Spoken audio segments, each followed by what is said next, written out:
Bonsoir à toutes et à tous. Je souhaitais vous faire une vidéo pour cette nouvelle lune en Verseau, donc le 29 janvier 2025, suite à une canalisation que j'ai eue de mes guides que j'ai trouvé très drôle en termes de symbolique. Et donc je voulais vous la partager. C'est aussi ce qui justifie que je sois en rose. Voilà, j'ai essayé de trouver un maximum de roses. Bon, j'avoue que j'ai pas beaucoup de roses chez moi. Donc voilà, j'ai cherché, j'ai pas trouvé mieux. Avant de partir sur cette canalisation, je voulais vous rappeler que je venais d'ouvrir la communauté YouTube, donc je suis très heureuse d'avoir accès à cette communauté, de pouvoir vous y donner accès, et vous avez 4 niveaux, vous pouvez aller regarder à partir de 99 centimes, ce n'est pas moi qui choisis ce 99, jusqu'à 24,99 €, où là on est vraiment sur de la co-création, sur des ateliers collectifs, une mini-guidance offerte par mois. Enfin, il y a vraiment des avantages qui différencient des chaînes, on va dire, classiques, puisque au-delà des guidances, il y a vraiment tous les outils que j'ai à cœur de pouvoir vous transmettre par rapport à mon expérience de coach, d'accompagnatrice, de guide, voilà, sur de multiples dimensions, aussi bien personnelles, karmiques, spirituelles, professionnelles, etc. Donc je vous laisse aller regarder si vous le souhaitez, surtout pour les premiers membres.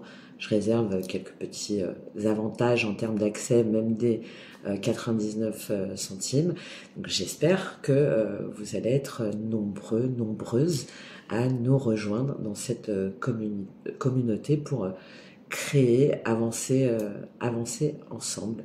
J'ai hâte en tout cas moi de vous y retrouver, et je souhaitais vous remercier de vos soutiens et de ce développement de la chaîne auquel je ne m'attendais pas forcément, puisque on a dépassé les 30 000 en 5 mois, donc merci beaucoup. Et j'espère que vous contribuerez au soutien aussi de la chaîne, même à partir de 1 €. Malgré tout, vous avez quand même des avantages, tout simplement pour que moi je puisse continuer à vous fournir du contenu de qualité et pouvoir en vivre tout simplement par rapport à l'investissement et tous les projets que j'ai encore à transmettre et tout ce que je voudrais faire avec vous. Voilà, alors je vous explique cette canalisation. Donc j'étais en méditation, c'était pas forcément sur la nouvelle lune, c'était plus voilà, en termes de réception des messages. Et j'ai eu tout à coup, je sais même plus ce qui se passait avant, parce que c'était tellement déconnecté de ce que j'étais en train de percevoir. Il y a une grande route, vous voyez un petit peu Los Angeles, Beverly Hills, etc. Là, une grande route comme ça, toute rose, avec que sur le côté des pavillons, mais style, voilà, à l'américaine, vous savez, où tout est beau, là, où tout est propre. L'univers de Barbie et Ken, mais encore en plus kitsch, quoi. Tout rose, et tout d'un coup, il y a eu un espèce de camping-car 4x4 qui est arrivé, et il y a eu des enfants qui sont montés dedans, pareil, avec les petites couettes, la petite jupe, la petite robe, que des déclinés de rose, que ça, que du rose. Rose, violet, rose, enfin voilà, toutes les nuances de rose. Et alors c'était des filles, hein, c'était des jeunes filles, enfin des très jeunes filles, qui s'accrochaient comme ça au camping-car, qui montaient dedans, sans rien, sans attache, et hop, elles se laissaient porter, et tout d'un coup, ça montait, mais assez vite, hein, vous voyez, comme ça, là, quand le camping-car, elle fait comme ça, là, comme dans les dessins animés, un petit peu, quoi, où on est complètement, c'est un petit peu chaotique. Et c'était en train de monter, et moi je regardais, je me disais, mais elles vont tomber, quoi, enfin... Et en même temps, en rigolant, parce que j'avais un petit peu du mal à capter le truc, ça sort un petit peu de l'ordinaire, quand même. Et donc, ça montait, puis elles me regardaient, du style, ouais, c'est pas grave, vas-y, viens. Et il y avait une espèce de joie, de spontanéité qui était ouais, vraiment palpable, quoi, et elle montait la côte, ça montait la côte, ça montait la côte, et tout d'un coup, vous savez, comme quand on arrive en haut des côtes, là, après il y a la descente, et ça s'est arrêté au moment où ça a monté la côte, parce que je les ai vus un petit peu comme ça s'envoler, et qui me faisaient si, comme ça. Et je me suis même arrêtée en rigolant, voilà, en ouvrant les yeux, en me disant mais qu'est-ce que c'est que ce truc? Enfin voilà, c'était assez drôle. Et puis bon, j'ai laissé infuser ça, et finalement ça a pris tout son sens. C'est pour moi le message de cette nouvelle lune en Verseau, en termes de symbolique, en termes de tout. C'est-à-dire cette nouvelle lune en Verseau, elle vous dit aujourd'hui, qu'est-ce qui te rend joyeux? Qu'est-ce qui fait que tu peux voir la vie en rose sans penser aux obstacles à venir, sans penser aux dangers, d'accord? Mais en lâchant prise. En lâchant prise, en étant dans la confiance, dans la spontanéité, en retrouvant ton enfant intérieur. Et surtout, en t'affranchissant des codes. Hein, parce que pas de ceinture, enfin voilà, manque de sécurité, etc. C'est en plein dans ces énergies de cette nouvelle lune en Verseau. Les enfants, c'est quoi? C'est l'enfant intérieur, c'est la spontanéité, c'est l'innocence, c'est la compassion. Aujourd'hui, comment tu peux être dans une énergie de compassion, d'amour, de foi en l'avenir, de lâcher prise sur les contraintes, sur les croyances, pour être dans ce monde coloré. Le rose, c'est la combinaison du rouge et du blanc. C'est la combinaison de la passion, de l'action, un petit peu de Mars, hein, et qui est des fois un petit peu destructrice, donc du feu, et en même temps du blanc, donc de la pureté, de l'innocence, de la connexion à plus grand que soi. Le camping-car, c'est l'évasion. C'est on y va, et on y va tous ensemble, tout en respectant l'unicité de chacun. Et c'est ce message de cette nouvelle lune en Verseau. De quoi tu dois te libérer? Quelles sont les personnes aujourd'hui, les situations qui ne te font plus voir la vie en rose?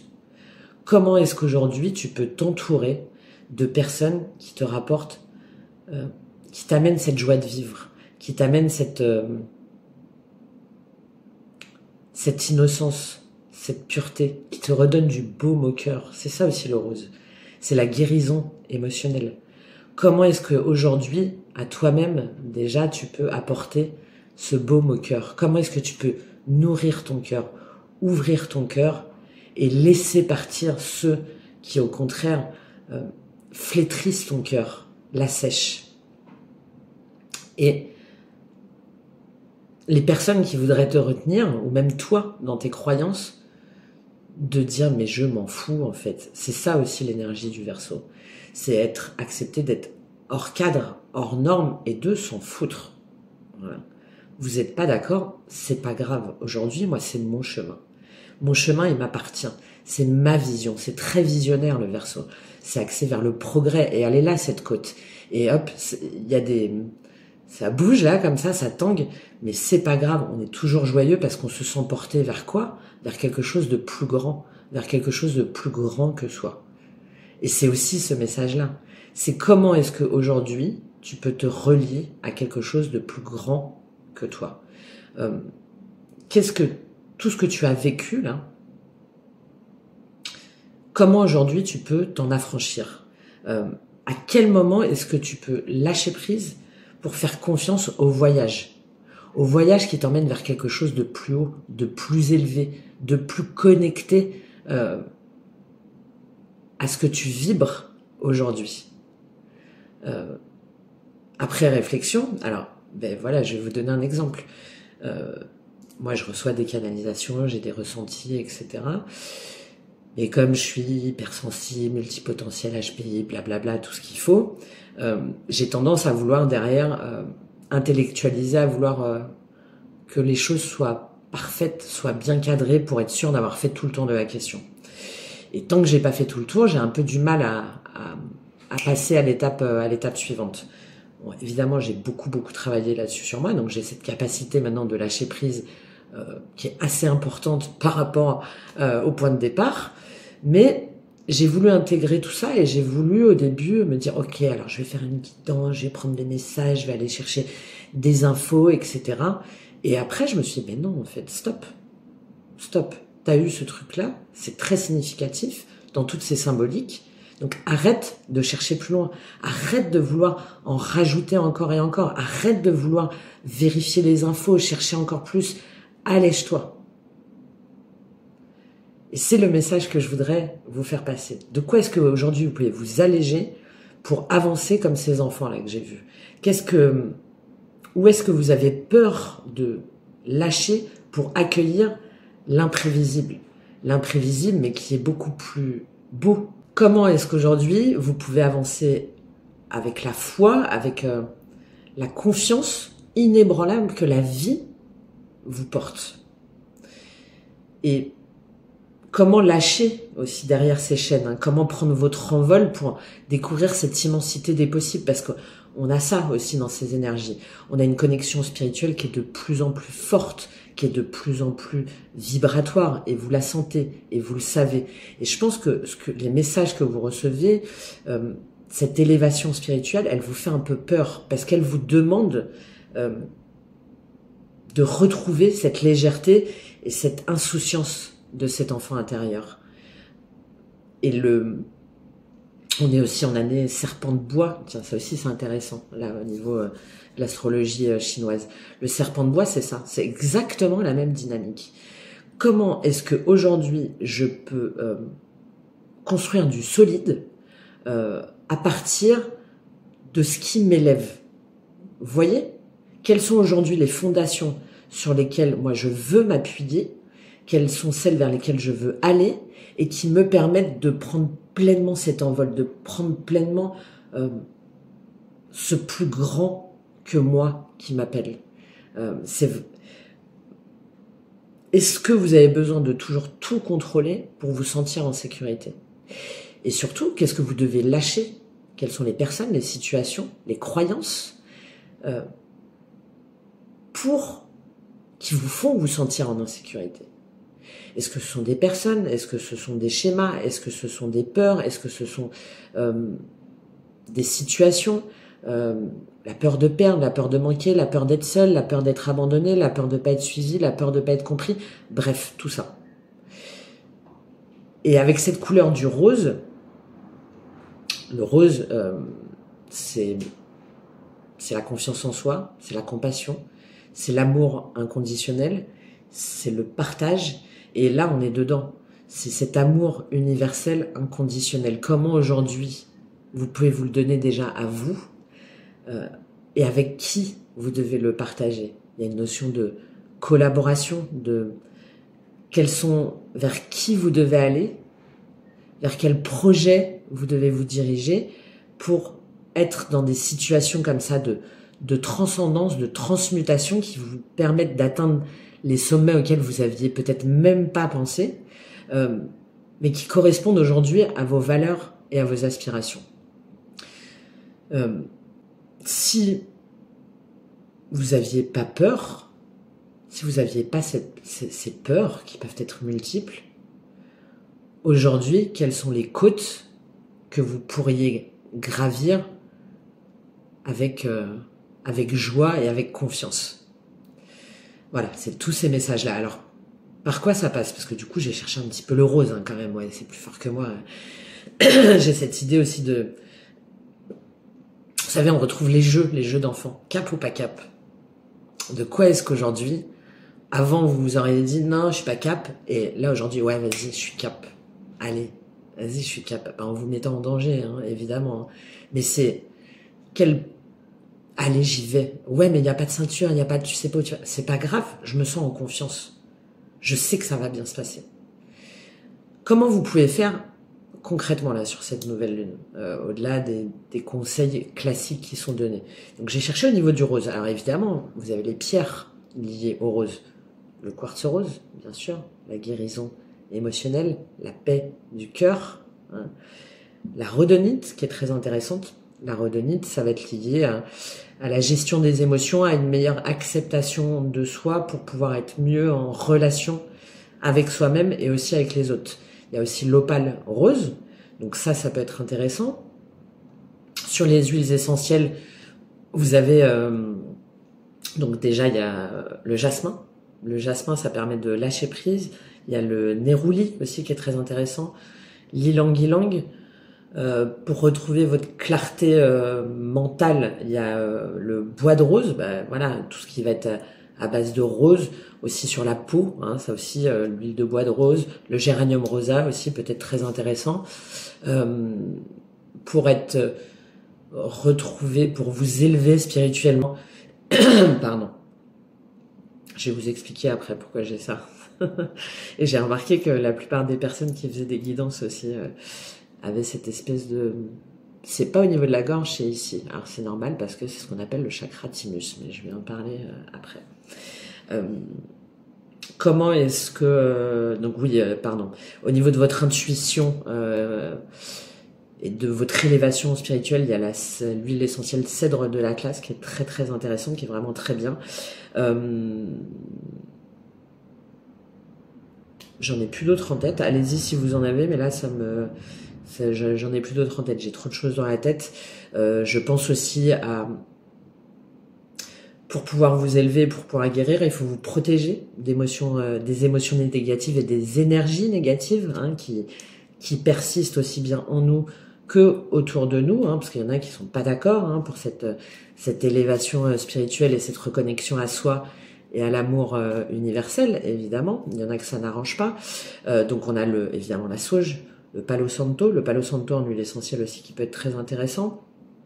Il y a la myrrhe aussi, l'encens à la myrrhe qui permet de créer une espèce de bulle.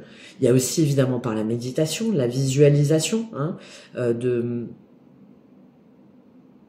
alors il y a la guérison, hein, avec la flamme verte, la lumière verte qui va agir sur le chakra du cœur.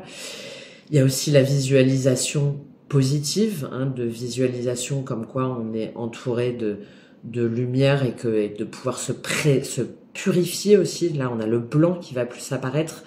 Le blanc, d'offrir de la compassion à soi-même, avec le blanc, avec le rose, avec les différents archanges, avec les différents maîtres ascensionnés selon vos croyances. Il y a aussi le fait de retrouver un petit peu on se lâche quoi. On se lâche, on danse, on dessine, on joue, on fait des jeux de société, même s'il n'y a pas forcément derrière un but. Mais juste de s'extirper un petit peu de son mental. Ça peut être par le yoga, par la visualisation positive, ça peut être par la relaxation, la cohérence cardiaque. Le Reiki aussi est très intéressant, le Laoshi en termes de guérison émotionnelle aussi est très intéressant. Le FT. Bref, vous prenez une des pratiques, ou plusieurs, qui vous parlent le plus. Encore une fois, réfléchissez pas. Vas-y, allez, j'essaye. Je me mets à ça. Je tente ça, les huiles essentielles. L'alimentation, tiens, l'alimentation aussi très intéressant parce qu'il faut que vous preniez soin de votre énergie. Pour prendre soin de votre énergie, il faut prendre soin de votre cœur, de votre physique, mais aussi de votre alimentation. Donc, aliments roses, qu'est-ce qu'on a? Bon, on va pas parler des fruits rouges parce que c'est pas trop la période. Allez, on a le navet, le pamplemousse, tiens, le pamplemousse. Très très bon ça, le pamplemousse sur le cœur d'ailleurs, voilà. Le pamplemousse c'est très bon, la grenade aussi très très bien en termes d'antioxydants. Qu'est-ce qu'on a aussi? On a le radis, bon on n'est pas encore tout à fait dedans. On a le litchi qui peut être très intéressant aussi en termes de vitamines. Alors il y a les crevettes roses et le saumon, voilà, si jamais vous n'êtes pas végétarien, mais bon, en faisant attention de la provenance et des circonstances d'élevage, etc. Mais ça aussi, ça peut être très intéressant en termes de minéraux, d'oligo-éléments. Oui, et bien sûr, l'eau. On boit pour beaucoup d'eau. Pour ce phénomène de purification-là. Ce phénomène et on boit en pensant qu'on se régénère. Hein, je suis en conscience. En prenant conscience que toute cette eau, elle est là pour nous nettoyer, pour nous purifier. On est constitué à 98% d'eau, 99, je m'en rappelle plus. Tout est vibration. Donc l'eau, c'est les flux, c'est les émotions. Et si jamais on boit dans l'intention de se purifier et de guérir, mais que la croyance, elle est profondément ancrée, hein, que cette eau-là, elle est faite pour nous régénérer, ça donne des résultats qui sont vraiment très, très, très intéressants parce que on prend conscience de son corps et par ce flux, par cette eau, par cette énergie, eh bien les émotions, ce flux va vibrer autrement. Donc ça aussi, très intéressant. Je voulais terminer sur cette gorge là que vous avez, peut-être. Hein, j'ai pas mal parlé dans les vidéos du chakra de la gorge. Et en fait, en faisant cette canalisation, j'ai compris que c'était pas le chakra de la gorge. C'est pour moi le chakra, ce qu'on appelle le chakra du thymus. On a 7 chakras principaux. Et il y a ce chakra du thymus qui est donc ici. C'est pour ça que l'EFT peut être intéressant. L'EFT, vous savez, c'est des techniques de points là. Donc bon, ça peut être très intéressant. Ce chakra du thymus, et si c'est pas votre cas, je pense que vous l'avez noté si jamais vous regardez des guidances ou vous écoutez des personnes qui ont tendance à, vous savez, où ça racle là. Et c'est pas tant à la gorge. Le chakra du thymus, c'est celui qui relie le physique, la matérialité, à l'esprit. Et ce qui fait que le chakra de la gorge, ce chakra du thymus est bloqué, c'est tout ce qui est mémoire karmique et résiduelle. C'est ce qui permet, vous voyez, on a le chakra du cœur, et ce chakra-là, quand il est bloqué, ça veut dire qu'il y a une guérison en termes karmiques et émotionnels qui n'est pas faite. Et ça empêche d'aller donc sur la dimension spirituelle, hein, donc d'exprimer clairement ce que l'on ressent, ce que l'on perçoit et ce que l'on veut, chakra de la gorge, d'être au clair avec son troisième œil, avec ses intuitions, avec sa clarté, avec sa lucidité, sa clairvoyance, et le chakra coronal de recevoir les bons messages. Et voilà, en préparant l'audio, je me suis dit, mais oui, c'est ça. Oui, c'est ça. Et les vidéos là que j'ai fait en plus sur la guidance pour les signes, chaque fois, c'était... Et elle est là, en fait, la clé. Alors, comment ça se manifeste chez vous et chez la plupart des gens hein, qui sont dans une élévation spirituelle, mais qui ressentent aussi, évidemment, ces énergies-là. Donc, ça peut être lié au poumon, évidemment. Hein, on sent qu'il y a quelque chose, il y a une oppression. Là, au thymus, où on sent que c'est bloqué. Ça peut être au niveau, ici, du cou. Vous voyez, là, ici, là, au niveau des cervicales. Là, les cervicales, là, le cou, on sent qu'il y a une espèce de... quelque chose qui est bloqué, ça fait peut-être du bruit. Vous voyez, moi, quand je fais ça, ça va à peu près.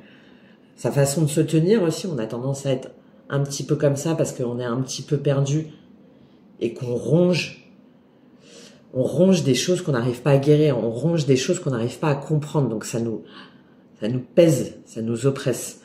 Et donc, ce chakra-là, ce qui nous montre, c'est que vous avez là cette opportunité sur cette nouvelle lune de le guérir en comprenant toutes vos blessures karmiques et toutes vos blessures de cette vie-là aussi. Tout ce qui va être le rejet, l'abandon, l'humiliation, l'injustice, la trahison, etc. C'est un passage obligé pour pouvoir ensuite passer à l'élévation spirituelle qu'on est appelé cette année à tous avoir, pour pouvoir se dépasser et pour pouvoir aller vers quelque chose d'aligné. C'est aussi relié à tout ce qui va être la télépathie aussi. Hein. Voilà, il va y avoir de plus en plus de gens où ces connexions-là spirituelles vont être beaucoup moins dans la matérialité, hein, et beaucoup plus dans la spiritualité, où les connexions en fait vont se faire naturellement. Hein. Alors, qu'est-ce qu'on peut dire sur ce chakra thymus? Il est fondamental parce qu'il va vous permettre d'élever votre vibration. Déjà, plus votre taux vibratoire il va s'élever, plus il va y avoir une libération de l'attraction à la matière. Ça ne veut pas dire je suis perché 24/24. Non, pas du tout. Ça veut dire que mes actions dans la matière, hein, on se trouve vraiment là ici entre la verticalité et l'horizontalité. Si jamais c'est aligné, tout ce que je vais faire dans la matière va être aligné à la spiritualité. Donc c'est très important d'harmoniser ce chakra-là. Et comment est-ce que vous pouvez l'harmoniser? Ça passe déjà par là, hein, par le chakra du cœur. Et c'est ce qui va permettre justement cette fusion, hein, de l'être humain, de nous, du collectif, tout en respectant, déjà en cessant de se juger soi, hein, en cessant d'avoir un regard critique sur soi, en cessant de juger l'autre, donc de se respecter chacun en fait dans notre unicité, dans notre liberté d'action, de pensée et dans notre originalité. On est tous, ça m'énerve le terme neuroatypique, non, on l'est tous en fait, on est tous atypiques. Celui qui est normal n'est pas normal parce qu'il refuse ses particularités, il veut rentrer dans les codes, dans les normes. Et là, vous êtes appelé, non, il n'y a pas de normes en fait. Il y a le respect de soi, de son unicité, et de pouvoir l'exprimer pleinement. Et c'est comme ça qu'on se connecte les uns aux autres, et que on fait de nos différences une richesse extraordinaire. Pas seulement sur les mots et sur ça fait bien sur les sites internet et pour les entreprises, non. Là, c'est cet appel-là. C'est l'appel du divin, de la source, de ce que vous voulez, à intégrer la richesse de chacun d'entre nous et entre nous pour créer ce partage, pour semer autre chose, pour être connecté à la terre, pour être connecté à l'air, pour pouvoir faire preuve de souplesse, d'adaptabilité et de quelque chose de transcendant, en lien avec la mission que chacun de nous est appelé à faire. Encore une fois, c'est pas forcément quelque chose de dingue, c'est simplement pouvoir se réaliser pleinement dans cette incarnation, dans ce corps qui nous habite. C'est pouvoir renaître, c'est pouvoir se renouveler, c'est pouvoir transmuter, c'est tout ça, ce chakra-là. C'est pouvoir être dans une énergie, dans une vibration d'abondance, de bonne humeur, de confiance, de compassion, de compréhension, de tendre la main, mais c'est possible seulement si vous êtes dans cette énergie de cette vision que j'ai donnée là. Si vous acceptez. Si vous acceptez que quelque chose de plus grand vous appelle, et si vous acceptez de vous remplir d'amour pour guérir et pour vous aimer, et vous autoriser à transgresser les codes, et de vous autoriser à oser, même si vous savez pas aujourd'hui exactement où ce que ça vous mène. Voilà les messages que je voulais vous transmettre sur cette nouvelle lune. Comment vous vous sentez? Comment ça va? Est-ce que ça vous parle? Est-ce que vous avez d'autres idées sur le rose, sur les aliments ou les huiles essentielles ou la lithothérapie, etc. Voilà, là je vous ai donné un petit peu comme ça les connaissances que j'avais là sans chercher pour une fois. Et puis on se retrouve très vite sur ma chaîne ou sur ma communauté. Il y a 2 autres vidéos là qui vont être publiées justement réservées aux membres. Donc j'espère vous y retrouver très vite. Je vous souhaite une merveilleuse nouvelle lune, tout en rose et dans un bain de douceur, de compassion et de bienveillance envers vous-même. Je vous dis à très bientôt. Au revoir.